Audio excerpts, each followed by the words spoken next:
चलिए स्टूडेंट्स, तो आज हम जो सीखने वाले हैं वो सीखने वाले हैं बीजेटी के बारे में। ठीक है, बीजेटी क्या होता है? That is the bipolar junction transistor. तो पहले तो इसका इंट्रोडक्शन के बारे में हम कुछ पॉइंट्स याद रखेंगे, जो पॉइंट्स हमारे आने वाली थ्योरी में इंपॉर्टेंट होंगे। ठीक है, एंड बीजेटी अगर आपको अच्छे से समझना है तो आपको पीएन जंक्शन डायोड जो कि यूनिट 1 में है वो आपको अच्छी तरह से आना चाहिए। ठीक है, चलिए अब हम बाद में उसमें भी बात करेंगे, बट पहले हम बीजेटी क्या होता है। सो जो बीजेटी है वो सबसे पहले जो इन्वेंट किया था डॉक्टर विलियम शॉकले। ठीक है, and that was invented in 1951 in Bell laboratory.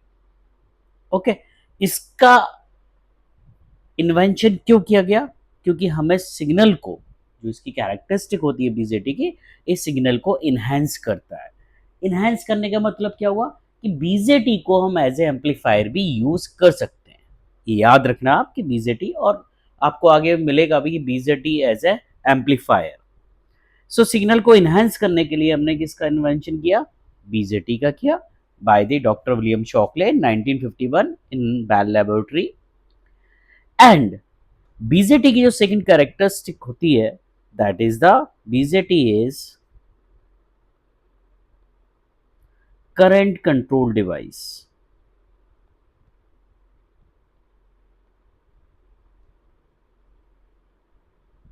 और इसको याद रखना होगा बिकॉज जब बीजेटी के बाद आप फैट के बारे में पढ़ेंगे तो डिफरेंस पूछा जाता है, and that is the very important question. What is the difference between FET and BJT? Very important.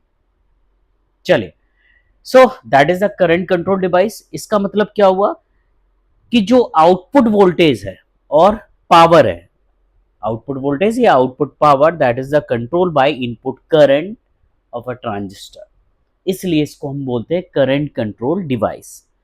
Now इसका नाम बाइपोलर क्यों पड़ा? क्योंकि जो इसका करंट फ्लो होता है जो आपका, clear, that is the based on the two types of career.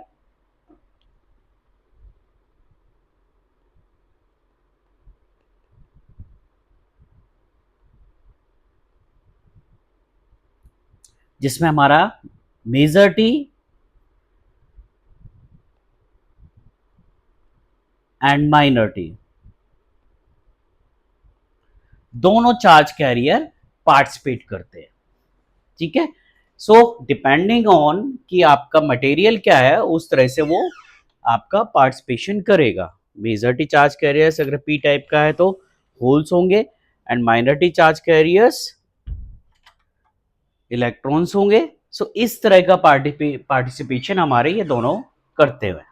ठीक है, सो दोनों का इन्वॉल्वमेंट रहता है, मतलब जो करंट फ्लो होती है वो दोनों की वजह से होती है। इसे हम इसलिए से किस क्या बोलते हैं हम? बाइपोलर। चले, सो ये तो हो गया थोड़ा सा इंट्रोडक्शन बीजेटी के बारे में। अब हम बात करते हैं कि बीजेटी बनता कैसे है। नाउ बीजेटी क्या होता है? एक सिंगल क्रिस्टल होता है, या तो वो सिलिकॉन का हो सकता है या जर्मेनियम का।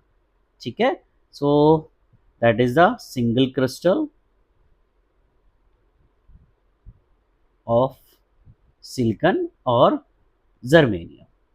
ठीक है, and this are two types, NPN and PNP. ठीक है, तो यहीं पे एक क्वेश्चन इंट्रोड्यूस होता है कि ट्रांजिस्टर का कंस्ट्रक्शन कैसे होता है। चलिए इसको देखते हैं। सो एग्जाम में क्वेश्चन पूछा जाता है कंस्ट्रक्शन ऑफ ट्रांजिस्टर या ट्रांजिस्टर कंस्ट्रक्शन।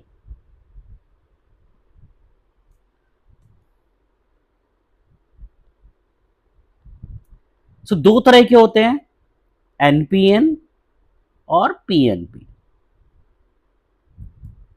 मैं दोनों को यहां ड्रॉ कर देता हूं।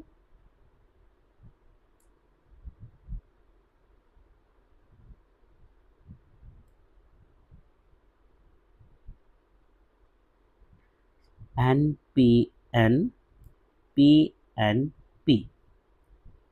ठीक है, इसमें 3 टर्मिनल होते हैं, emitter, base and collector. So this is emitter, इसको हम ई से रिप्रेजेंट कर रहे हैं। This is base represented by terminal B, and this is collector represented by C. So same यहाँ पे होगा E, B and C। तो ये दो तरह के हमारे पास क्या होते हैं, ट्रांजिस्टर का कन्फिग्रेशन होता है।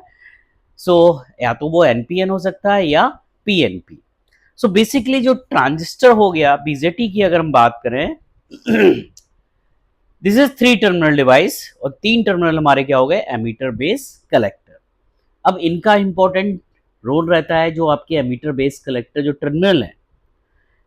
इनके बारे में कुछ पॉइंट्स हम बात कर लेंगे। अगर मैं एमीटर के बारे में बात करता हूँ, ठीक है।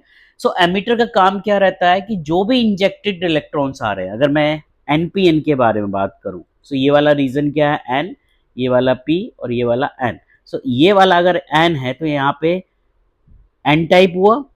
बेसिकली हम क्या कर रहे हैं कि हमने एक एन टाइप मटेरियल लिया, एक पी टाइप लिया और एक एन टाइप लिया, इन तीनों को कंबाइन कर दिया तो हमारे पास क्या बना, एनपीएन कॉन्फ़िगरेशन। सेम इसमें हमने पी टाइप मटेरियल लिया, यहाँ पे एन टाइप लिया और यहाँ पे अगेन पी टाइप लिया, तीनों को कंबाइन किया तो हमारा कॉन्फ़िगरेशन बना पीएनपी।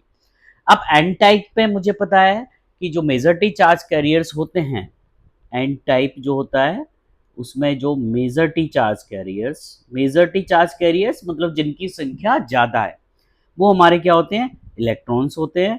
और माइनॉरिटी मतलब जिनकी तादाद कम होती है, वो क्या होते हैं, होल्स होते हैं, holes and electrons.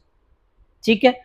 P type में जस्ट अपोजिट होता है, पी टाइप ऐसे याद रखिए, पी मींस पॉजिटिव और पॉजिटिव मतलब होल्स चार्ज क्या होता है, होल्स का जो पॉजिटिव होता है। पी टाइप में मेजॉरिटी चार्ज कैरियर्स क्या हो जाएंगे, होल्स हो जाएंगे, माइनॉरिटी क्या हो जाएंगे, इलेक्ट्रॉन्स। यहाँ पे एन टाइप है, अगर मैं एनपीएन की बात करूं तो मेजॉरिटी चार्ज कैरियर्स क्या होंगे, इलेक्ट्रॉन्स। एमीटर का काम क्या होता है, जो भी इंजेक्टेड यहाँ पे इलेक्ट्रॉन्स हैं इनको कहाँ भेजना, बेस में भेजना, ये हमारा एमीटर का काम होता है। क्लियर, एनपीएन हमारा कॉन्फ़िगरेशन में। दूसरा क्या होता है, जो एमीटर होता है उसका हम इस तरह से कैरेक्टरिस्टिक रखते हैं, जो एमीटर होता है वो हैवली डोप्ड होता है। हैवली डोप्ड क्योंकि यहाँ पे जो नंबर ऑफ चार्ज कैरियर्स होते हैं वो ज़्यादा होते हैं, इसलिए ये क्या होता है, हैवली डोप्ड होता है। ये 2 पॉइंट आपको ध्यान रखने हैं।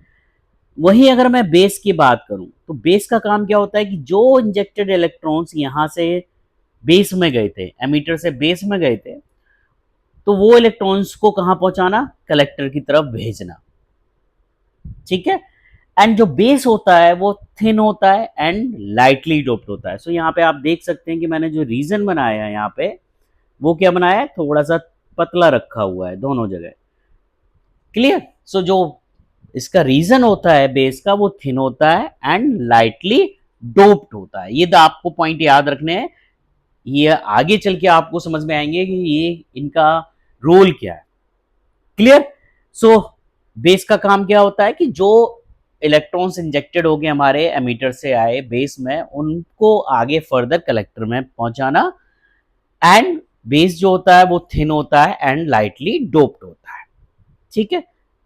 थर्ड क्या हो गया आपका, that is your collector.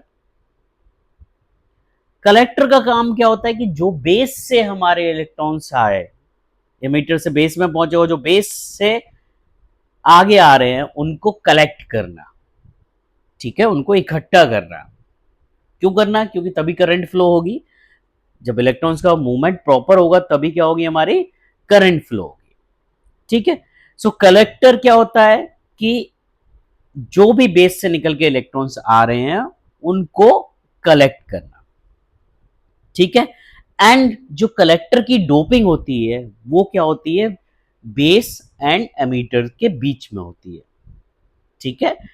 Ammeter की जो डोपिंग थी वो हाई थी, उससे कम किसकी हो गई, कलेक्टर की हो गई, और सबसे कम किसकी हो गई, बेस की हो गई। इसलिए उसने बोला कि जो कलेक्टर की डोपिंग होती है वो बेस एंड एमीटर के बीच की होती है। ठीक है, इसका भी एक रोल है, आगे हम बात करेंगे। एंड जो कलेक्टर का रीजन होता है वो लार्ज होता है। सो आप यहाँ पे देख सकते हैं मैंने सबसे ज़्यादा रीजन किसका बनाया, कलेक्टर का, यहाँ पे कलेक्टर टर्मिनल कनेक्टेड है, ठीक है। सो ये हमारा क्या होता है, एक तरह से क्या होता है, कंस्ट्रक्शन होता है कि बीजेटी का कंस्ट्रक्शन किस तरह से होता है। सो इसमें 3 टर्मिनल हो गए, emitter base collector. Emitter base collector के बारे में आपने जान लिया, क्लियर। अब यहीं पे आ जाता है कि इसका जो सिंबल होता है कैसे बनाते हैं। सो कुछ इस तरह से होता है। अगर मैं एनपीएन टाइप का बनाऊंगा, सो ये तो 3 टर्मिनल हो गए जो आपने बनाया था, एमीटर बेस एंड कलेक्टर। आप एनपीएन बना रहे हैं, सो यहाँ पे एन लिख देना, यहाँ पे पी लिख देना और यहाँ पे एन लिख देना और ऐसे डॉटेड सर्किल कर देना। This is the symbol of configuration of BJT, ठीक है। नाउ डायरेक्शन ऑफ करंट आपको ध्यान रखना है कि एनपीएन में जो डायरेक्शन होगी वो पी टू एन होगी, P to N, base and emitter के बीच में, क्योंकि इनपुट साइड हमारा होता है बेस एंड एमीटर। अभी हम आगे बात करेंगे इसके में। सो पी टू एन, यही अगर मुझे पीएनपी बनाना होता तो अगेन मैं सेम बनाऊंगा, लेकिन अब यहाँ पे टर्मिनल तो वही रहेंगे, emitter base and collector, but यहाँ पे कन्फिग्रेशन क्या हो जाएगा, P N P. So again जो डायरेक्शन रहेगी वो कहाँ से रहेगी, P to N. So this is the symbol of P N P BJT. सो दोनों के सिंबल में आपको ध्यान रखना है, करंट क्या रहेगी, पी टू एन रहेगी। सो एग्जाम में लिख के नहीं आएगा, मेंशन होके नहीं आएगा, केवल आपको करंट की डायरेक्शन से फाइंड आउट करना है वेदर दिस इज एनपीएन और PNP, clear. So I hope ये पॉइंट्स जो हैं वो क्लियर हुए होंगे, ठीक है। एंड अगर कोई आपकी क्वेरी है तो आप कमेंट सेक्शन में कमेंट कर सकते हैं, उसको फर्दर हम क्लियरिफाई कर लेंगे। एंड नेक्स्ट लेक्चर में जो हम बात करेंगे mode of operation, that is the reasons, ठीक है। और ये बहुत इंपॉर्टेंट है, इसको बिल्कुल आपको टेबल को याद रखना है, क्योंकि अगर ये याद हो गया तो बाकी की फंक्शनलिटी आप ऑटोमेटिक समझ लेंगे। चलिए, सो आज के लेक्चर में इतना ही स्टूडेंट्स, थैंक यू।